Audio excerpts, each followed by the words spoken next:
Assalamu alaikum, analyse de patrimoine aujourd'hui. Il a 41 000 euros sur le compte qui dorment et qui ne font absolument rien pour préparer son avenir. Et je vais te dire exactement qu'est-ce qui pêche. Je vais te révéler comment il pourrait améliorer ses finances et comment il pourrait ne plus avoir peur de commencer l'investissement. Je vais tout te révéler dans cette vidéo, donc reste bien jusqu'à la fin parce qu'il y aura énormément de valeur dans celle-ci. Donc je te laisse avec la vidéo. Du coup, présentation du profil. Donc il est marié, il a 35 ans, 2 enfants. Il est responsable d'équipe dans le secteur logistique basé à Lyon. Donc il a un revenu de 3 900 euros par mois avec les primes. Et donc, son objectif principal, c'est de sécuriser le foyer et de structurer un patrimoine halal, mais avec une forte aversion au risque et un manque de clarté sur les solutions conformes à la charia. Ok, c'est intéressant. Et donc, il n'a pas encore de chiffres structurés à ce stade, mais il souhaiterait avoir un patrimoine confortable pour préparer la retraite et au niveau des études des enfants, mais il ne sait pas du tout par où commencer. Donc, c'est un cas typique que je rencontre souvent en appel. Et puis même, c'est quelqu'un justement qui a pu remplir le petit formulaire, le premier lien en ligne de description, si jamais tu veux faire partie de ces vidéos. Ensuite, du coup, le projet envisagé, ça va être l'achat de la résidence principale dans les prochaines années. Du coup, c'est intéressant. Et il n'y a aucun investissement financier qui est fait pour à ce jour. Donc, au niveau de son cash flow, c'est très bien. Bon, c'est un peu cher de vivre à Lyon quand même. Et du coup, au niveau de... il a 550 euros du coup à investir chaque mois. Et du coup, c'est intéressant. Et en fait, ce qui m'a intéressé, ce qui m'a interpellé le plus, c'est au niveau de l'absence de stratégie, toutes les raisons principales pour lesquelles il n'investit pas, parce que je pense que vous pouvez vraiment vous reconnaître là-dedans.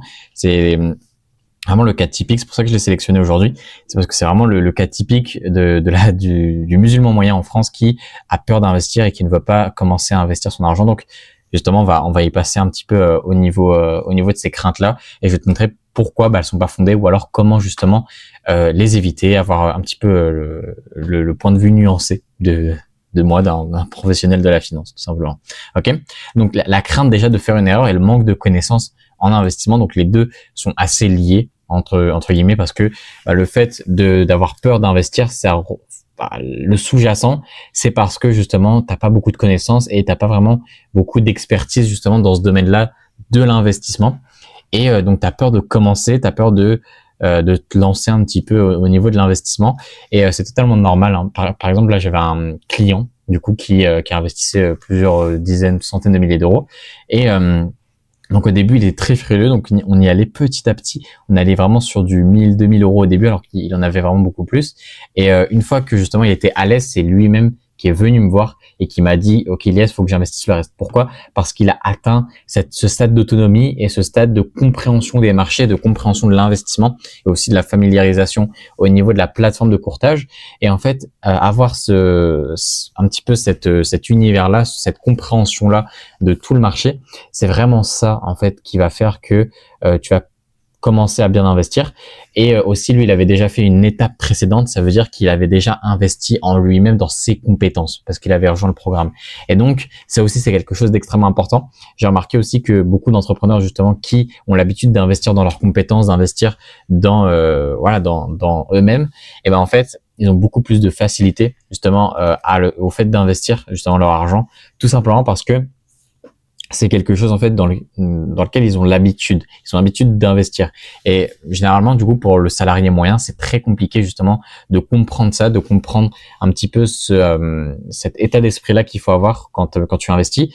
Et du coup, en fait, la première étape que je vois la plupart des salariés, justement qui ont un petit peu ces croyances-là et qui veulent justement commencer, ce que j'ai remarqué, c'est que pour casser un petit peu cette croyance et casser un petit peu ce cercle vicieux entre guillemets, c'est de commencer par investir en soi-même, dans ses propres compétences. Parce que l'objectif aujourd'hui, c'est vraiment de comprendre c'est quoi l'intérêt d'investir. Et donc, si jamais tu le comprends pas, si jamais tu n'arrives même pas à investir en toi-même, honnêtement, je te le dis de manière totalement transparente, de toute façon, c'est vraiment ça le mot d'ordre sur la chaîne, tu ne vas pas réussir à investir sur du long terme, tout simplement parce que tu n'auras pas compris l'essence de l'investissement. Et donc, au final, à quoi bon investir si jamais ce sera pour vendre dans 4 ans parce que tu verras pas les résultats. Donc, et puis voilà, c'est une constante que je vois souvent. Donc, en fait, les personnes qui savent comment investir et qui ont déjà investi en eux-mêmes dans leurs propres compétences, c'est des personnes généralement qui savent que à quel point c'est important l'investissement, et c'est généralement les personnes qui réussissent dans l'investissement. Ok, donc voilà. Donc au niveau de la crainte de faire une erreur, c'est vraiment juste investir dans tes compétences. D'ailleurs, si tu regardes cette vidéo, c'est le deuxième lien en ligne de description. Tu prends un appel avec moi je dis ta situation et je vois justement en quoi je pourrais t'aider personnellement pour atteindre tes objectifs. Et donc, je m'adapterai à ta situation. De toute façon, je la connais déjà un petit peu du coup grâce à cette vidéo. Mais l'objectif, c'est vraiment, je te parle à toi, de prendre cet appel et justement de commencer à comprendre l'investissement et à comprendre pourquoi c'est important déjà d'investir, que ce soit investir en soi-même, que ce soit investir sur les marchés, que de ne pas laisser son argent dormir. Et ensuite, d'augmenter un petit peu son éducation financière et de passer le cap, en fait, de faire le premier palier, le premier investissement de ta vie, donc dans tes compétences, tout simplement. Ok. Donc ensuite, la deuxième peur que j'ai, parce que là, en vrai, c'est tu m'en as mis deux, pardon, mais en réalité, ça ne va être qu'une seule. Et ensuite, du coup, on va avoir la peur du riba et la peur des produits non conformes. Donc celle-là, c'est une peur qui va être totalement justifiée. Et c'est ultra important de comprendre justement qu'est-ce qui rend un investissement halal et haram. Et en fait, il faut comprendre ces barrières-là. Et ensuite, il faut aussi regarder si jamais le produit dans lequel tu vas investir possède ce qu'on appelle un sharia board. Donc, qu'est-ce qu'un sharia board? Un sharia board, ça va être une institution des savants de manière indépendante qui vont venir auditer ce produit-là et mettre des limites justement sur la conformité justement de ces produits. Et ils se basent pas sur rien. Ils vont se baser sur les critères soit du Majma' al-Fiqh al-Islami ou alors des critères de la l'AOIFI. Donc c'est les deux instances qui sont les plus reconnues en finance islamique aujourd'hui. Quand même, la plupart des sharia boards vont se baser sur l'avis de la l'AOIFI. Et pas du Majma' al-Fiqh al-Islami. Donc ça aussi, c'est à prendre en compte quand tu veux investir. Et c'est pour ça qu'il faut toi-même connaître en fait qu'est-ce qui est halal et qu'est-ce qui est haram. Et c'est pour ça que c'est important pour le musulman de connaître justement la finance islamique et les tenants et les aboutissants de cette dernière. Parce que demain, si tu sais pas, tu sauras pas justement quelle action, quel ETF, quel produit financier t'est permis ou toi en tant que musulman. Et donc pour te donner un ordre d'idée, donc sur le MSCI World islamique. Donc, je te prends un ETF qui est très connu et très utilisé par la plupart des musulmans aujourd'hui en France, parce que je l'ai souvent dans mes messages privés également, qui sont quasiment ils ont quasiment 1 milliard justement d'actifs sous gestion. J'ai fait dire bref. Et ensuite, du coup, quand tu vas dans le prospectus et que tu regardes, en fait, tu vois qu'ils sont audités par des comités indépendants un sharia board. Et donc comme on sait c'est quel sharia board, en fait c'est marqué. Tout simplement, ça va être Amani Advisors. Donc là, tu vas avoir tous les cheikhs justement qui sont ici et qui vont auditer ce contrat-là. Et tu vois que c'est des cheikhs qui sont quand même assez reconnus en finance islamique, comme le docteur Mohamed Daoud Bakar ou alors le docteur Mohamed El Ghari, qui est aussi assez reconnu justement en finance islamique. Et on voit qu'ils se font partie du comité de Amani Advisors. Donc là, si je mets Amani Advisors, normalement on devrait les trouver. Donc c'est le groupe Amani Advisors qui audite justement ce contrat-là. Lui aussi fait partie d'Amani Advisors, et donc c'est vraiment ce sharia board-là qui va auditer. On voit également pour le compartiment des soukouk que ça va être également les savants de Amani Advisors qui vont l'auditer. Bon là, ça charge pas. Il y a un petit problème au niveau d'Internet, mais en gros, ça va être le même. Et donc voilà, ça te permet justement de savoir et de comprendre à ce niveau-là que chaque contrat va être audité. Et donc là, par exemple, il va être audité selon l'avis de la l'AOIFI. Et donc, il faut bien comprendre ça, justement, quand tu veux investir. Et c'est quelque chose qu'il faut prendre en compte et qu'il faut savoir, justement, à ce niveau-là, au niveau de l'investissement. Ok. Et ensuite, tu as ce sentiment que c'est pas le bon moment pour investir. Alors, celui-là, il est pas justifié. Je vais t'expliquer exactement pourquoi. Parce que là, on voit que tu as 41 000 euros, justement, qui dorment sur ton compte et qui ne font absolument rien. Bon, déjà, les intérêts générés. Ah, du coup, tu l'as pas que mis sur le compte courant, tu as également mis sur des livrets, d'après ce que tu mets ici. Donc, ouais, bon, il faut éviter quand même de donner en charité parce que tu signes quand même une charte d'intérêt avec la banque quand tu ouvres un livret A, donc c'est pas forcément le plus optimal à ce niveau-là. Vaut mieux quand même vaut mieux laisser ça et complètement mettre tout sur le compte courant, quitte à ouvrir plusieurs comptes en banque. Comme ça, au moins, t'es sûr que ça va pas faire du ribaoui ou quoi à ce niveau-là, et tu auras toujours la baraka. Ok. Et donc, au niveau de là, par exemple, le sentiment que c'est pas le bon moment, là, demain, si tu restes dans cette situation, alors si t'as pu épargner 41 000 euros avec quasiment 550 euros non investis, c'est que tu as pris plusieurs années, au moins une dizaine d'années à économiser ça. Alors, je pense qu'il y a eu des primes et je pense qu'il s'est passé des choses également dans la vie qui font que tu as autant. Mais voilà, si on prend un horizon de temps de 10 ans, par exemple, si jamais tu penses que c'est pas le bon moment pendant 10 ans, peut-être que toi qui regardes cette vidéo, tu te dis que j'abuse au niveau de ça, mais littéralement, j'ai des personnes en appel qui, ça fait 10 ans 10 ans qui n'ont pas investi. Pourquoi? Parce qu'ils, comme je te l'ai dit avant, ils n'ont pas cette notion-là. Ils ne comprennent pas à quel point c'est important. Et au final, ils repoussent, ils remettent à plus tard pendant 10 ans. Et pendant 10 ans, ils ne font absolument rien. Ils se renseignent, ils font les causes, etc. Mais ils ne passent pas à l'action. Pourquoi? Parce qu'en fait, pour casser le plafond de verre, tu as deux choix. Soit tu passes à l'action et tu commences à investir, mais du coup, tu prends le risque de faire une erreur, ou alors tu investis dans tes compétences. Tu investis dans le fait que tu sais investir et dans le fait de devenir autonome avec cet investissement. Et donc, tu n'as que ces deux manières-là. Et la plus facile, c'est quand même la première, enfin la deuxième du coup, le fait d'investir dans ses compétences, parce que au final, tu auras toutes les compétences à vie de comment investir et tu seras bien accompagné par un professionnel qui va te permettre de savoir comment investir cet argent-là. Et du coup, ça n'a pas de prix et ça te permet vraiment sur le long terme d'économiser déjà des dizaines et des dizaines de milliers d'euros. Pourquoi? Tout simplement parce que mais tu vas avoir un conseiller par exemple biaisé, je vais pas citer de nom, mais le problème c'est que il y a beaucoup de frais et au final sur du même 15-20 ans, tu t'es amené à payer 30 à 40% justement à ce conseiller-là. Donc littéralement, ça te fait économiser des centaines de milliers d'euros. Je vais te le calculer juste après. Mais du coup, d'abord, si jamais on prend voilà, ton cas de figure et que tu attends encore 10 ans et que tu fais rien pendant encore 10 ans, tu mets un taux d'inflation justement de 3% et on applique bien sûr la zaquette, tu vois que tu as perdu 17 000 euros. 17 000, ce qui est énorme. À la fin, tu te retrouves avec 23 000 euros sur le compte en pouvoir d'achat réel et en fait, tu vois la baisse et tu vois même la perte juste ici, à ce niveau-là. Donc, tu vois que tu perds de plus en plus. Enfin, c'est les pertes cumulatives, donc ça cumule à chaque fois. Ah oui, par ailleurs, c'est en anglais, c'est normal, hein, c'est parce que je l'ai eu dans un accompagnement aux États-Unis. Enfin bref. Et donc justement, tu vois que les pertes, elles sont de plus en plus importantes.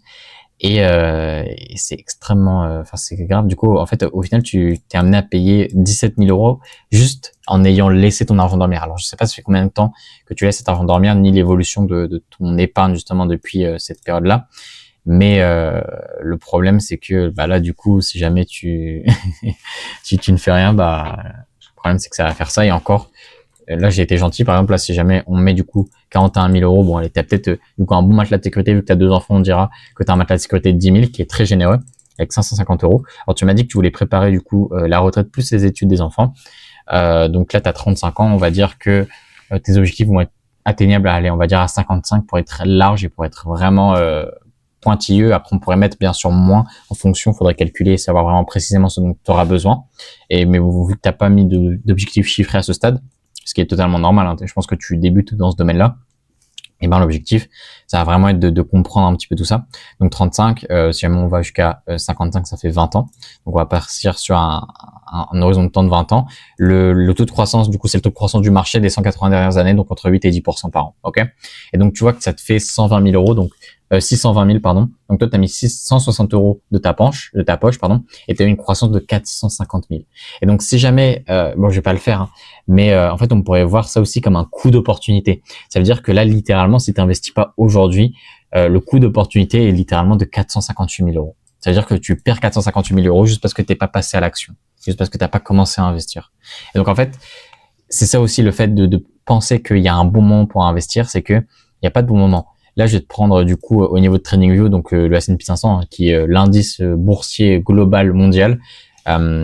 Si jamais tu avais investi au pire moment, donc dans la crise de 2000-2008, donc on est à peu près au même niveau, que tu as investi vraiment dans les pires moments en bourse, aujourd'hui tu fais quand même 300%. Donc demain, sans rien faire, tu as fait x3 sur ton patrimoine, même si tu as investi au pire moment. Et en fait, c'est ça le problème du coup, c'est qu'en plus on compte même pas le fait que tu mettes 550 euros par mois, mais rien que d'investir, en fait, ça te fait gagner de l'argent sur du long terme, parce qu'en fait, tu as investi dans l'économie. Et donc demain, si jamais demain tu t'es amené à perdre ton investissement, ça voudrait dire que l'économie globale s'est crashée. Et donc pour que ça arrive, tu auras d'autres problèmes honnêtement, parce que il faudrait que tu aies plus de travail, il faudrait que tu sois vraiment dans la mouise littéralement pour que ça arrive. Mais voilà, si jamais tu investis bien, que tu investis de manière intelligente, que tu as vraiment les compétences de savoir investir, il n'y a aucune raison logique en fait que tu perdes de l'argent, tu feras que en gagner, tout simplement. Et donc là, on n'a pas calculé, bien sûr, si jamais on met 550 euros, on serait plus proche justement de ce chiffre-là, à ce niveau-là, mais juste si jamais il a pris les 40 000 euros et qu'il les avait investis directement, il aurait fait 300%. Et donc ça, c'est quand même c'est important de notifier que même si jamais tu investis dans les pires crashs, là, même si on prend 2022, là, si tu avais investi en 2022, dans tous les cas, tu aurais fait 40% de plus-value. Pareil, en 2020, tu as investi pendant le Covid, au pire moment, juste avant le Covid, tu as quand même fait 100%. Et en fait, c'est ça qu'il faut se dire, c'est que même si tu investis au pire moment en bourse, tu es quand même rentable à la longue. Parce que l'économie, ça fait que croître sur du long terme. Alors bien sûr, on va pas aller dans les détails, etc. Aujourd'hui, bien sûr qu'il y a des empires économiques qui justement durent entre 150 et 250 ans, ou même des empires romains, etc., qui vont durer bien plus longtemps. Mais bien sûr qu'une économie est vouée à se crasher, ça va monter en exponentiel et au final ça va redescendre également en exponentiel. C'est comme ça que ça fonctionne, donc, justement. Mais on n'y est pas du tout encore pour notre économie actuelle. On a encore de beaux jours devant nous.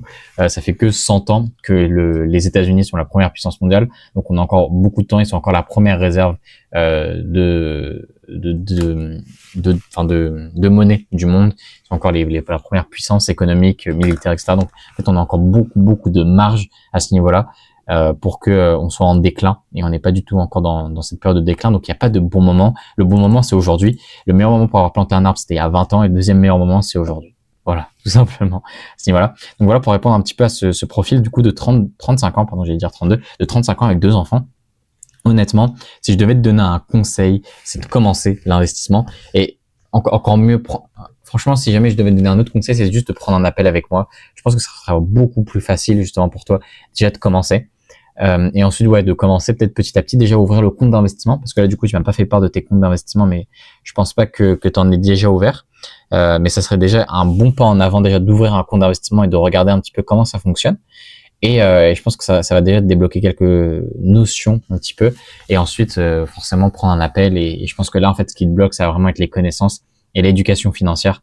Donc, je pense que sur ce point-là, je pourrais vraiment t'aider. Donc, prends le deuxième appel deuxième lien en ligne de description. Et comme ça va te permettre de vraiment comprendre comment ça fonctionne et d'être autonome, en fait, à la fin, au niveau de tes investissements et de la gestion de ton argent, tout simplement. Donc, voilà pour sur ce profil atypique. Donc j'ai plutôt répondu un petit peu aux raisons principales pour lesquelles il n'investissait pas, parce que là en fait on pourrait dire ce qu'on veut, mais franchement juste le fait de laisser l'argent sur le compte, c'est mauvais, parce que il perd 17 000 euros en fait, donc il y a vraiment rien à ajouter là-dessus. Juste il perd de l'argent, il le sait, et il veut commencer. Sauf que là ce qui le bloque, c'est vraiment le fait de débloquer un petit peu mentalement comment ça fonctionne l'investissement et comment on commence à investir concrètement. Et donc ça, après ça, il faut soit se faire accompagner par un professionnel non biaisé, ou soit il faut commencer, se faire les dents et puis perdre un petit peu d'argent au début. Parce que forcément, quand on commence un domaine, on n'est pas vraiment bon dedans. Et voilà, se faire les dents, commencer, perdre un petit peu d'argent et puis apprendre de ses erreurs. Mais bon, après sur du long terme, ça va te coûter l'argent, par exemple, ça va te coûter beaucoup. Par exemple là, si jamais on met juste 18 ans, tu vois que tu perds quasiment 100 000 euros. Donc, en fait, sur du long terme, le problème, c'est que t'as pas le choix, enfin, t'as pas de marge de manœuvre au niveau de l'erreur, surtout si jamais t'as 35 ans. Encore si t'avais 20, 25 ans, je pourrais comprendre. Mais là, 35 ans, t'as pas vraiment beaucoup de marge de manœuvre et de marge d'erreur. Donc, le plus pertinent dans ta situation, c'est vraiment de te faire accompagner. Ok. Donc voilà, j'en ai fini avec le profil. N'hésite pas, du coup, toi, si jamais tu regardes la vidéo, à prendre un appel également, parce que j'ai beaucoup parlé pour son profil. Mais voilà, prendre un appel et aussi rejoindre le canal WhatsApp. Donc en deuxième ligne de description, ça te permettra d'avoir plein d'informations justement sur ce que je pourrais partager et sur de la valeur gratuite que je vais pouvoir justement t'apporter sur ce canal. Alors tu vois pas les messages précédents sur WhatsApp, c'est normal. Faut attendre un petit peu le temps que je renvoie des messages, etc. Mais c'est normal. Faut vite être patient quand tu rejoins le canal WhatsApp, et normalement tu verras d'autres messages qui vont apparaître. Et donc moi je te dis à la prochaine. Assalamu alaikum wa rahmatullahi wa barakatuh.